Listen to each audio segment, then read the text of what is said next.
Mr. Si, Dr. Hu, and Dr. Tani-san. I'm glad I have this opportunity to make some presentation about what TECO has been doing. But honestly, the reason I think Dr. Hu invited me here is because actually my background is auto industry. I joined TECO last year.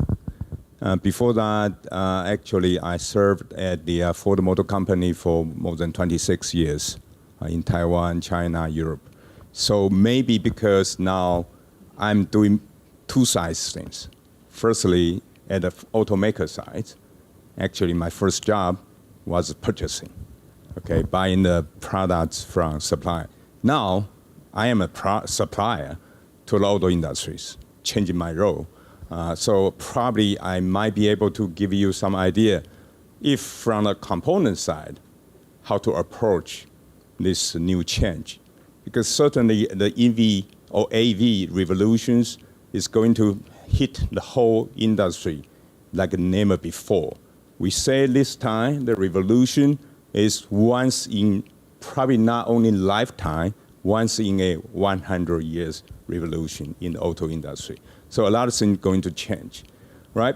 But here I must admit, I'm no expert in the semiconductors, or I'm no expert in the manufacturers. So I'm here can only give you some idea, high-level idea what, from the TECO viewpoint, what we are doing, okay? But first thing, I must make a clarification. TECO does not produce semiconductor. So I'm not here because we are doing that. But we are customers of the important semiconductor like IGBT and SiC MOSFET, okay? All right. Before I dip into the detail, I'd like to give you a short video.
So I think in the beginning of this session, Dr. Hu gave you some idea about the industry. So I'm not going to repeat it here, but I want to emphasize why the EV industry now about to take off. In auto industry, usually we have this kind of a non-consensus rule. If a new technology, if the tech rate hit 5%, it means usually the new technology going to take off 5%, right? So in terms of EV industries, in China, that's already like 27% in the first half of this year. The Europe hit around, I think, 17% in the first half this year. Last year in the US, they're already over 5%. I think the first half close to 7 or above 7%. So the migration is beginning. Then the next inflection point, usually between 20 to 30% of the market share. The reason we say so, because if a new technology market share like that high, then becomes a hurdle for the manufacturers to decide which to invest, right? I think Tani-san would agree. It's impossible to invest in different kind of technology at the same time because it's huge investment. So at some point in time, the automaker need to decide which way to go. Okay, so usually 25%, 30%, then they need to decide, okay, the old technology maybe just maintain. They need to start to invest heavily in the new technology. So that's what you are seeing right now in China. If you go to Shanghai, almost every car is an EV, right? If even you go to like in New York, you look at the bus, all e-bus, right? So that's what's happening right now. But does that mean everything will go smoothly from now on? Because the grid, power grid is not ready. The charging infrastructure is not ready. People still worry about the driving range, right? Also, safety issue was still from time to time. You can show some of the video on YouTube. Some of the EV just burn out, right? And it burned very, very quickly because the lithium nature. It burned. You just cannot stop it. Once it starts to burn, it burns to death. So that's some of the risk and also kind of a barrier for the EV go next way. Then the next one is we don't call EV anyway because we call it smart vehicle. An EV without a brand means nothing. It's just a vehicle. If you go to the EV, you need to change all your electronic architecture, we so-called EEA.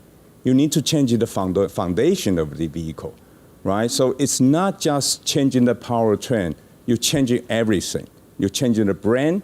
You're changing your neural system, which is the EEA. Okay, so that's the big picture about the EV. And also why now some of the countries, the EV industry growing very fast, because a lot of big countries and also region put out very attractive incentives, like the US. Starting from 2-3 years ago, the infrastructure bill, last year's IRA bill, no matter charging, no matter EV, they provide very interesting, attractive incentive. Not only to the customer, but also to the industry, just like a chip build for the semiconductor in the US. Similarly, EU also doing that one. The reason for that, because if they don't do that, a lot of industry will be attracted to the US, and they are going to lose out. And guess what happened right now? If you read the news, a lot of Chinese EV makers now going into Europe. And if you read the news carefully, last month, the highest selling EV brand of model is not Tesla. It's a Chinese brand. If you check that out, right? So a lot of things happening right now, moving very quickly. So Europe also very worried about their future. So they are going to invest or provide attractive incentive, no matter on the consumer side or the industry side. China already doing that one for years, we know that. Japan is gradually start to do something, right? So that's the trend to drive the growth. And usually $1 of the government policy would attract $4 to $6 of the private investor. That's how going to be in the future from now on. So we are now on an acceleration path for the EV and the smart vehicles. Here, I'm just give you one map about the industry in Taiwan. Certainly, I miss a lot of things here because we just talked about the smart cabinet. Here, we didn't touch that one. Basically, powertrain, charging, and battery system, vehicle electronics, right? So those are the major things be changed by the EV, but not limited to those things. And certainly, there are many Taiwanese companies are investing in these areas. But for TECO here today, I'm going to talk about two things. One is the e-powertrain, the other one is charging, because that's what we are doing right now. Another thing I'm going to refocus, because so many, the range of the EV is so wide. So here, I'm going to talk about something you may not be that familiar, commercial vehicles. If you believe or not, actually, the best way to implement the EV or smart vehicles is starting from the fleet. That usually associated with the commercial vehicles, no matter light commercial or bus, or for example, the mining, right? You have a very big dumpers running around in the mining fields. Those are fleet. And if you want to change, you change all of them, and you provide the infrastructure to support. So usually commercial vehicles be overlooked, but usually they are the one going to do the pioneering work. For example, the AV, right? If you want to say you want to send the goods to the 7-Eleven during the night, that's commercial vehicles, not passenger vehicle. So most likely, the one to adopt some of the advanced technology are commercial vehicles. That's why I want to introduce commercial vehicles. And you can tell that from the number here, the CAGRs for the commercial vehicle, the e-commercial vehicles going to grow over 10% in every category over the next several years. And we believe even after 2027, the acceleration will speed up very, very quickly, all right? Here, I'm just give you some example of what TECO provided.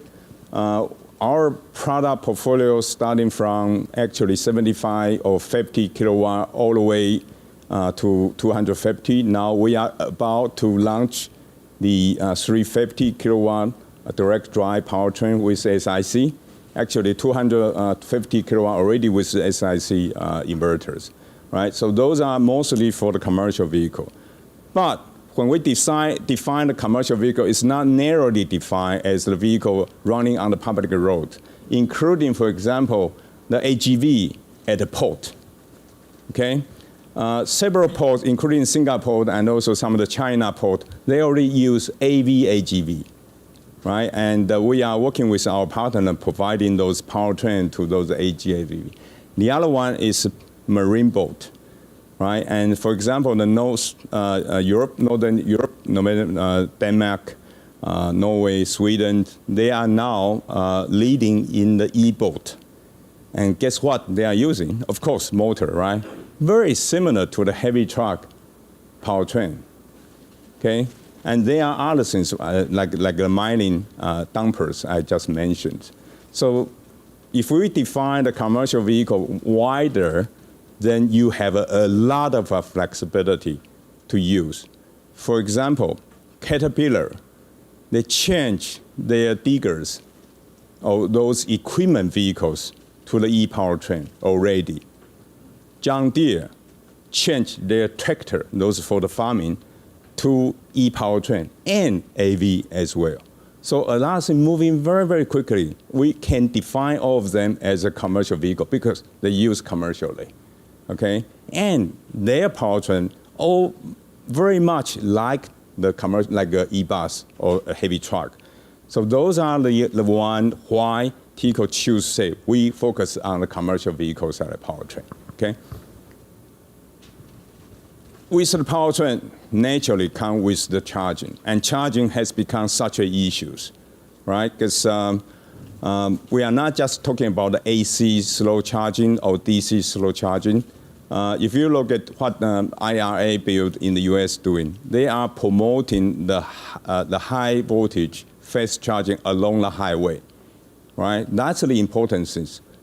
Only you can implement all those things, you can encourage people to buy the e-vehicles. Otherwise, they always worry about where to charge. My former boss, the Ford CEO, Jim Farley, last week, he drove a F-150 Lightning, which is an e-pickup, from San Francisco down to LA, then to Las Vegas. And the thing he found out, and he can also complain, although he, the one developed the e-car, is the charging. He found out it's not easy to find the charging. And even if they found it, probably the slow charging, but he was in a hurry. He couldn't wait like 2 hours for the charging. They need to be like 15 minutes, right? But he couldn't find sufficient fast charging station in the US. Similar situation still happen in Europe or even in China. China now, if you believe the statistic, they have 6 million, more than 6 million public charging poles. But guess what? A lot of them actually were built 5-6 years ago.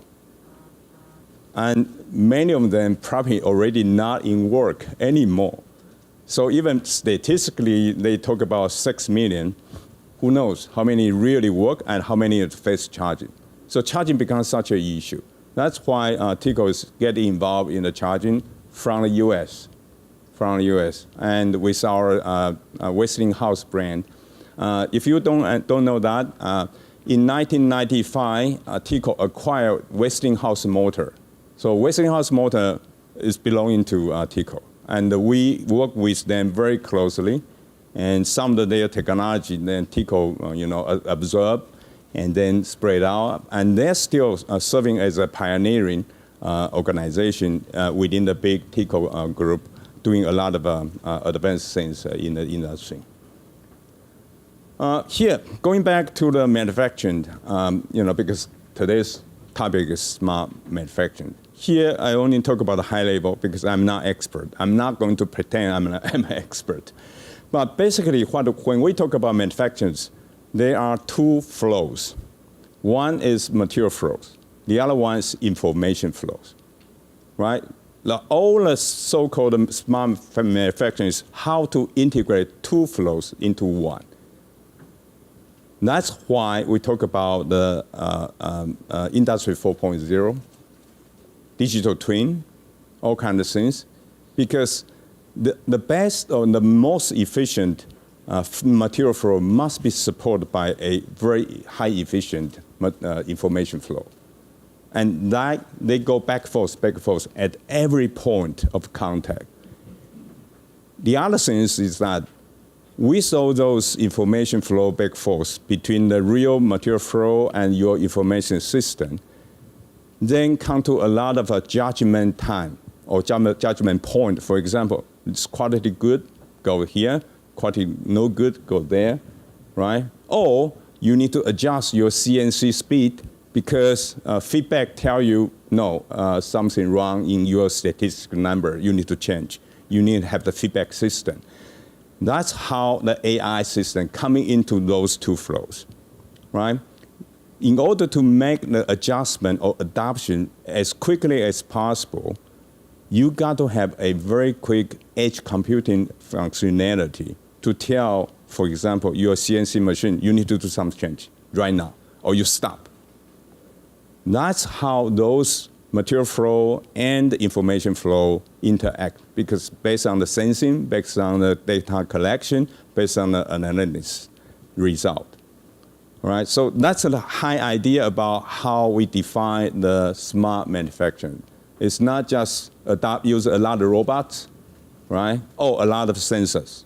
It's too easy. You maybe can do that section by section, but if you want to maximize the efficiency, the whole thing, you need to treat that a one material flow with cohesive one information flow. So from the beginning to the end.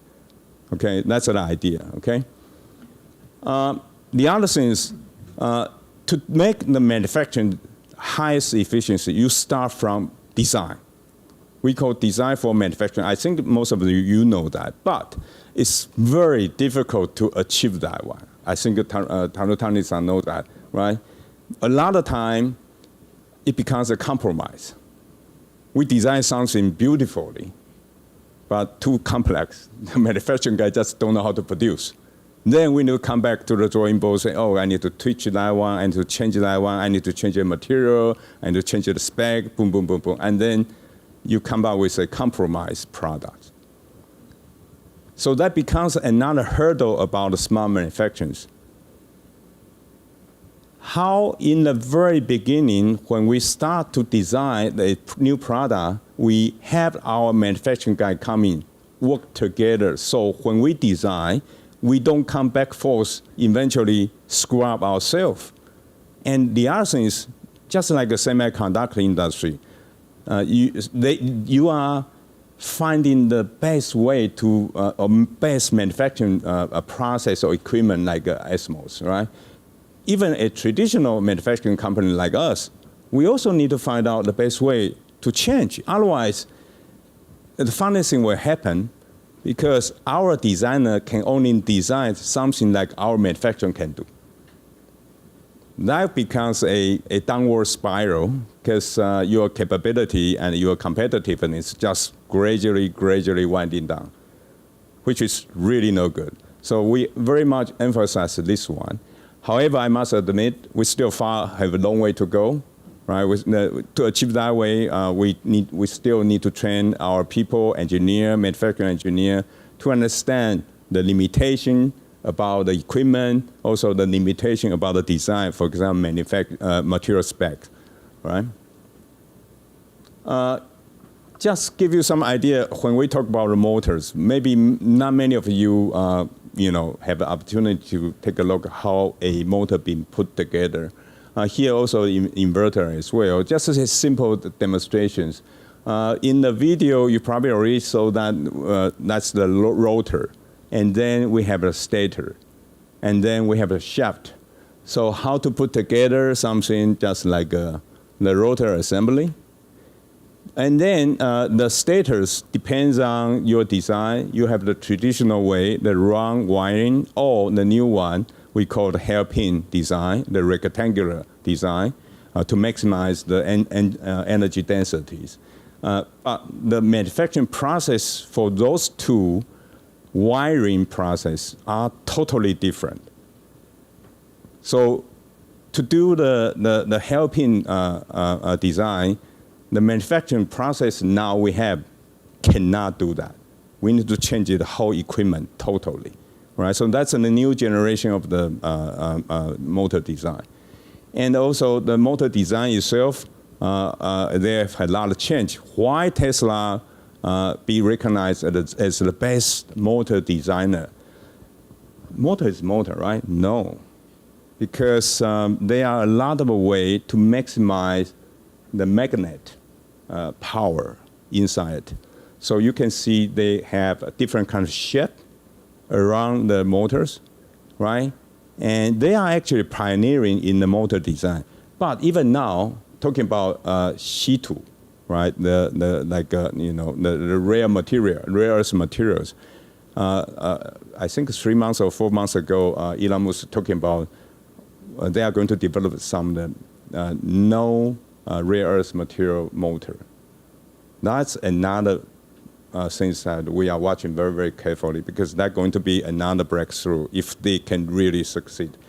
Not only them, several other companies are competing in this area as well. So it's going to be a very interesting race for the motors, okay? I'm going to skip this one. So when we talk about smart manufacturing, basically we also talk about green manufacturing. It goes hand in hand, especially nowadays, right? We talk about carbon footprint, how to reduce the carbon. TECO already made a commitment publicly. We're going to reduce the carbon footprint about the 2020 carbon footprint by 50% before 2030. So we are on the way.